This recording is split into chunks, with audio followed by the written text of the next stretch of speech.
Hello students, आप सभी का स्वागत है आपके चैनल एजुकेशन मैथ विद आदर्श में। आज हम लोग क्लास 12th मैथ एक प्रश्नावली 4.2 का प्रश्न संख्या 1 को सॉल्व करेंगे। तो चलिए प्रश्न संख्या 1 को सॉल्व करते हैं। प्रश्न संख्या 1 में क्या दिया है कि बिना प्रसारण किए और सारणिकों के गुणधर्म का प्रयोग करके निम्नलिखित प्रश्न को सिद्ध कीजिए।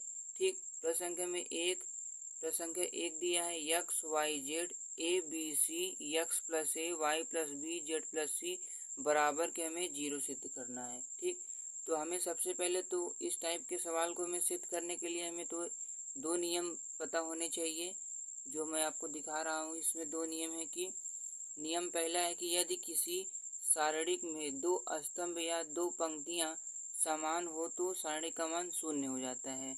और दूसरा नियम क्या है कि यदि किसी सारणिक में एक पंक्ति या एक स्तंभ शून्य हो तो सारणिक का मान 0 हो जाता है। तो इसको चलिए थोड़ा सा समझ लेते हैं, उसके बाद क्वेश्चन को करते हैं। हमें दिया है, पहले नियम में क्या दिया है कि यदि किसी सारणिक में दो स्तंभ या दो पंक्तियां हो तो सबसे पहले तो हम एक सारणिक बना लेंगे और यहाँ लिख लेंगे। मान लीजिए कि सबसे पहले दिया क्या, यदि किसी सारणिक में दो स्तंभ या दो पंक्तियां समान हो तो सारणिक का मान 0 होता है। और यहाँ पर पहले तो एक सारणिक बना लिए हमने। वहाँ पर हम जैसे मान लीजिए यहाँ पर ए बी सी और यहाँ पर ले लिए हम मान लीजिए डी ई एफ, और यहाँ पर भी अगर ए बी सी है तो इस सारणिक का मान क्या है। पहली बात तो ये C1 बराबर है किसके, C3 के। इसको C1 बोलते हैं, इसको C2 बोलते हैं और इसको C3। अगर इस साइड से देखें तो इसको R1 और R2, इसको R3 बोलते हैं। ठीक, तो क्या हमारा C1 बराबर किसके है, C3 के। तो इसलिए हम क्या कह सकते हैं कि अतः इस सारणिक का मान 0 होता है। तो पहला नियम यही है कि यदि किसी सारणिक में दो स्तंभ या दो पंक्तियां समान हो तो सारणिक का मान 0 होता है। और दूसरा नियम क्या दिया है कि यदि किसी सारणिक में एक पंक्ति या एक स्तंभ का मान 0 होता है तो सारणिक 0 होता है। तो उसका भी देख लीजिए। पहली बात, एक सारणी बना लेंगे और उसका बोला है एक पंक्ति या फिर एक स्तंभ 0 होता है। ऐसे मान लीजिए ये पंक्ति है और ये पंक्ति क्या है, 0। यहाँ पर 1 2 3 और यहाँ पर 4 5 के 6, 4 5 6।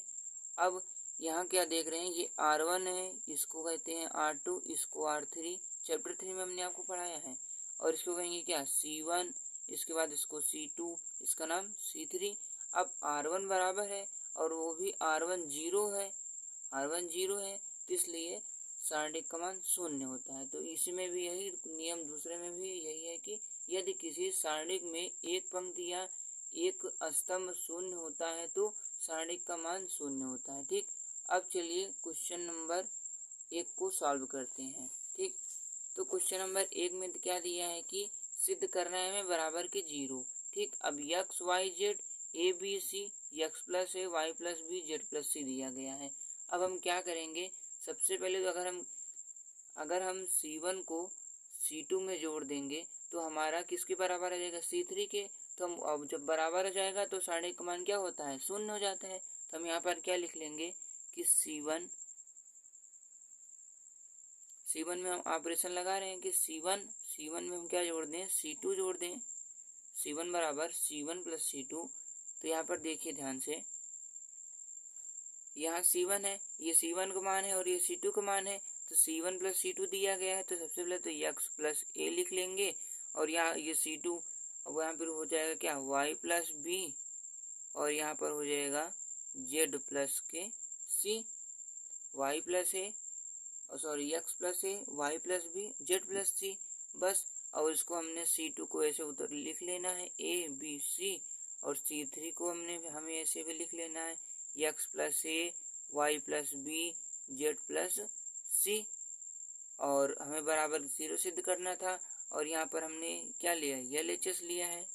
ठीक, अब हम क्या लिख सकते हैं, अगर हम ध्यान से देखें तो C1 बराबर है किसके, C3 के। और पहले नियम में क्या बताया गया है कि यदि किसी सारणिक में दो स्तंभ या दो पंक्तियां समान हो तो सारणिक का मान 0 होता है।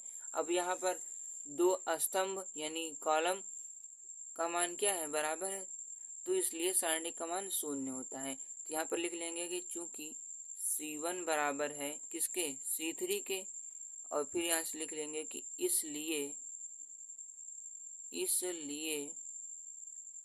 सारणिक का मान, इसलिए सारणिक का मान 0 है, इसलिए सारणिक का मान क्या है, 0 है। और यही मैं क्वेश्चन में बराबर की 0 सिद्ध करना था, तो ये हमारा सिद्ध हो गया। और यहाँ पर लिख लेंगे कि LHS बराबर है किसके, RHS। बस हमारा क्वेश्चन नंबर एक्सरसाइज 4.2 का क्वेश्चन नंबर पहला हो गया। तो आशा करते हैं वीडियो आपको अच्छी लगी हो। वीडियो अच्छी लगी हो तो वीडियो को लाइक, और चैनल पर नए हो तो चैनल को सब्सक्राइब जरूर कीजिएगा। Thank you student for watching this video.